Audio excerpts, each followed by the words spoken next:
প্ৰসংগ গৌৰৱ গগৈৰ পাক সংযোগ হাই ভল্টেজ সংবাদমেলত মুখ্যমন্ত্ৰীৰ মহা অভিযোগ গৌৰৱ গগৈৰ প্ৰত্যুত্তৰ প্ৰতিক্ৰিয়া প্ৰতি অভিযোগ পাক লিংক আৰু পাক লগা কথাবোৰে এতিয়া গৰম কৰি তুলিছে ৰাজনীতি মুখ্যমন্ত্ৰীৰ সংবাদমেলৰ পাছতেই শাসক পক্ষৰ গৌৰৱ বিৰোধী প্ৰতিবাদ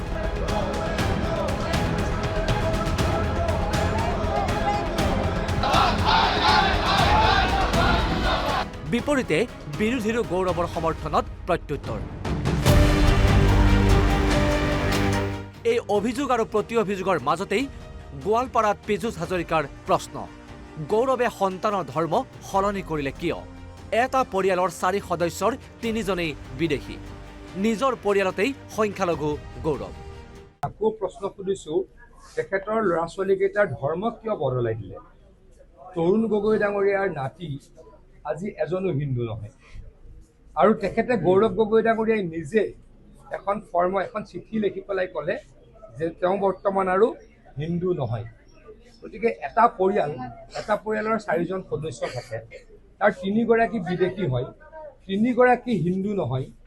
এগৰাকী হিন্দু আৰু এগৰাকী ভাৰতীয় মানে তেখেত নিজৰ পৰিয়ালত সংখ্যালঘু এতিয়াও সময় আছে আপোনাক অনুৰোধ কৰিছোঁ যেনেকৈ আপোনাৰ দলৰ নেত্ৰী সোনিয়া গান্ধী ডাঙৰীয়ানীয়ে ইটালিয়ান নাগৰিকত্ব এৰি ভাৰতীয় নাগৰিকত্ব ল'লে আপোনাৰ পত্নীকো পাৰিলে ভাৰতীয় নাগৰিকত্ব দিয়াওক ল'ৰা ছোৱালীকেইটাক পুনৰ হিন্দু ধৰ্মলৈকে লৈ আহক আৰু কিহৰ তাৰণাত আপোনাৰ পত্নীয়ে ভাৰতত চাকৰি কৰোঁতেও পাকিস্তানৰ পৰা দৰমহা লৈ আছিলে আৰু ইমান কি পাকিস্তানত কৰিবলগীয়া কাম আছিলে বাৰ গৈছিল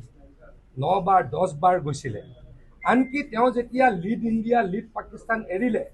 নতুন এটা সংস্থাত কাম কৰিলে তাৰ পাছতো 3বাৰ গৈছে আপোনালোকে গোটেই কথাখিনি চাব মুখ্যমন্ত্ৰী ডাঙৰীয়া প্ৰেছ মিটত জল পটকে দিয়া আছে আৰু ফুল্লি অথেণ্টিকেট কৰা আছে ইপিনে গৌৰৱ গগৈৰ সংবাদমেলক লৈ পবিত্ৰ মাৰ্ঘেৰিটাৰ কটাক্ষ যোৰহাটত মন্ত্ৰী পবিত্ৰ মাৰ্ঘেৰিটাৰ সংবাদমেল সাংবাদিকৰ প্ৰশ্ন SITত গৌৰৱৰ পাক ভ্ৰমণৰ তথ্য থকাৰ পাছতো কিয় গ্ৰেপ্তাৰ কৰা নাই গৌৰৱ গগৈক পবিত্ৰ মাৰ্ঘেৰিটাৰ উত্তৰ SITয়ে সঠিকভাৱে কাম কৰিছে কেন্দ্ৰীয় চৰকাৰে বাকীসমূহ চাব এতিয়াতো হাস্যাস্পদ কথাটো হ'ল কি কথা যে তেওঁ পৰিবাৰে ক'ত বজাৰ কৰে পৰিবাৰ ক'ৰ ভাড়াঘৰ থাকে পৰিবাৰ কোনটো কাৰ্যালয়ত থাকে সেয়া চাবলৈ তেওঁ গৈছিল আৰু সেইটো চাবৰ কাৰণে সাধাৰণতে আমাৰ দৰে সাধাৰণ নৰমনিচক এটা বেলাতে হৈ যায় এখন সৰু চহৰত কোনটো অফিচ ক'ত বজাৰ কৰে ক'ত কাপোৰ কিনে কোনখন পাৰ্কত খোজকাঢ়ে তো আমাৰ দৰে সাধাৰণ নৰমনিচৰ ইয়াত সাংবাদিক বন্ধুসকল বহি আছে আধা বেলাতে হ'ব বুলি মোৰ অনুষ্ঠান চাই থকা মানুহখিনিও বা ভাষ্য শুনা মানুহখিনিও গম পাব তেওঁক কিন্তু 10 দিন লাগিল আৰু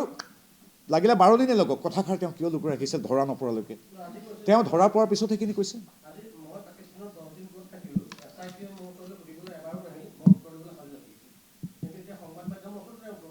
চাওক এইখিনি এটা কথা বিৰোধীয়ে কৈছে যে এৰেষ্ট কৰি দিয়ক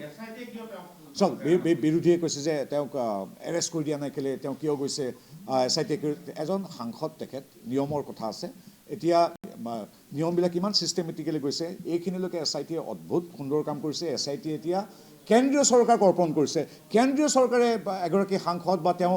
কোনখন দেশলৈ গৈছিল আন্তঃৰাষ্ট্ৰীয় সংস্থা প্ৰয়োজন সাপেক্ষে এইবিলাকৰ সহায় ল'ব গতিকে ৰাজ্য চৰকাৰৰ পুলিচ বিভাগে যিখিনিলৈকে কৰিব পাৰে সেইখিনিলৈকে ইতিমধ্যে কৰিছে আমি এতিয়া অপেক্ষাৰত পৰৱৰ্তী কথাখিনি হওক ইয়াৰ বিপৰীতে বিধায়ক আমিনুল ইছলামৰ মন্তব্য মুখ্যমন্ত্ৰীৰ সংবাদমেলত গৌৰৱৰ পাকিস্তান লিংক নেদেখিলোঁ এজন MP অবৈধভাৱে পাকিস্তানলৈ যাব নোৱাৰে এইটো নিয়া বা ৰৰ বিষয় কেৱল নিৰ্বাচনী বৈতৰণি পাৰ হ'বৰ বাবে মুখ্যমন্ত্ৰীয়ে আস্ফাৰণ কৰিছে বুলি অভিযোগ আমিনুল ইছলামৰ ইমানখিনি বম ফুটোৱাৰ পিছতো কিন্তু মই কোনো ধৰণৰ তেনেকুৱা কোনো বিষয় পোৱা নাই যাৰ জৰিয়তে তেখেতক এৰেষ্ট কৰিব পাৰিব পাকিস্তান লিংক এষ্টাব্লিছ কৰিব পাৰিব আৰু এই গোটেইখিনি বিষয় যদি পাকিস্তানৰ লগত তেখেতে গৈছিল অবৈধভাৱে গৈছিল যদি বেলেগ কথা এজন MPয়ে কেতিয়াও অবৈধভাৱে যাব নোৱাৰে প্ৰথম কথা দ্বিতীয় কথাটো হ'ল যে যোৱাৰ পিছত তেখেতসকলৰ ভাৰতবৰ্ষ এই বিষয়টো ভাৰতবৰ্ষ আন্তঃৰাষ্ট্ৰীয় এটা বিষয় আৰু এইটোৰ কাৰণে হোম ডিপাৰ্টমেণ্ট আছে আমাৰ ফৰেন এফেয়াৰ্ছ মিনিষ্টাৰ আছে হোম মিনিষ্টাৰ আছে তেখেতসকলৰ বিষয় বিভিন্ন এজেঞ্চি NIA গোটেই চিষ্টেমবিলাক আছে আছে তো এইবিলাকৰ ওপৰত গৈ অসমৰ এটা SIT গঠন কৰি যিটো নাটক কৰা হ'ল এইটো এটা বুমেৰাং হোৱা যেন মোৰ অনুভৱ হৈছে মুখ্যমন্ত্ৰীৰ হাই ভল্টেজ সংবাদমেলৰ পাছত যিদৰে বিজেপিয়ে ভিন্ন প্ৰান্তত আৰম্ভ কৰিছে প্ৰতিবাদ, ঠিক সেইদৰে কংগ্ৰেছেও ইয়াৰ প্ৰত্যুত্তৰ প্ৰদান কৰিছে। কিন্তু তাৰ পাছতো একাংশ কংগ্ৰেছীৰ মাজতো আক্ষেপ দেখিবলৈ পোৱা গৈছে। বিষোদগাৰ প্ৰকাশ কৰি কংগ্ৰেছ দল ত্যাগ উপ সভাপতি সঞ্জু বৰুৱাৰ। সঞ্জু বৰুৱাৰ অভিযোগ, সংবাদমেলত মুখ্যমন্ত্ৰীয়ে কৰা অভিযোগৰ সুস্পষ্ট আৰু তথ্য সমৃদ্ধ উত্তৰ দিব পৰা নাই গৌৰৱ গগৈয়ে।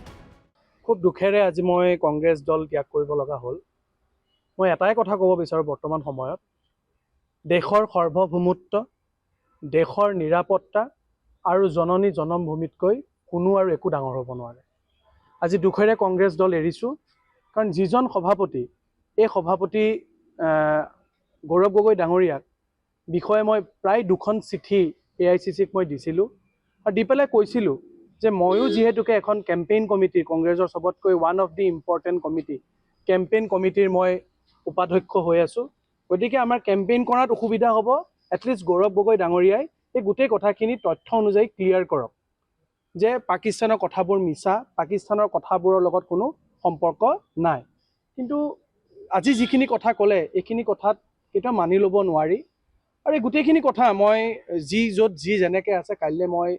অসমত গৈ, আজিয়ে মই অসম যাম, কাইলৈ 2টা বজাত মই সংবাদ মাধ্যমৰ যোগেদি অসমৰ ৰাইজক জনাম। কিন্তু প্ৰথম প্ৰতিক্ৰিয়া হিচাপে আজি খুব দুখেৰে কংগ্ৰেছ দল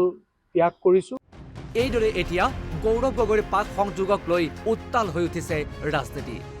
সাধাৰণ জনতাৰ মনতো প্ৰশ্ন, সঁচাকৈয়ে গৌৰৱ গগৈৰ পাকিস্তান সংযোগ আছিল নেকি? সংবাদমেলৰ মুখ্যমন্ত্ৰীৰ মহাবিস্ফোৰণ কিমান সঁচা, কিমান মিছা? যদি অভিযোগ সঁচা হয়, কি হ'ব গৌৰৱ গগৈৰ ৰাজনৈতিক ভৱিষ্যত? তাৰ প্ৰতিও দৃষ্টি থাকিব ৰাজনৈতিকভাৱে সচেতন প্ৰতিগৰাকী ব্যক্তিৰ। News desk, Assam live 24।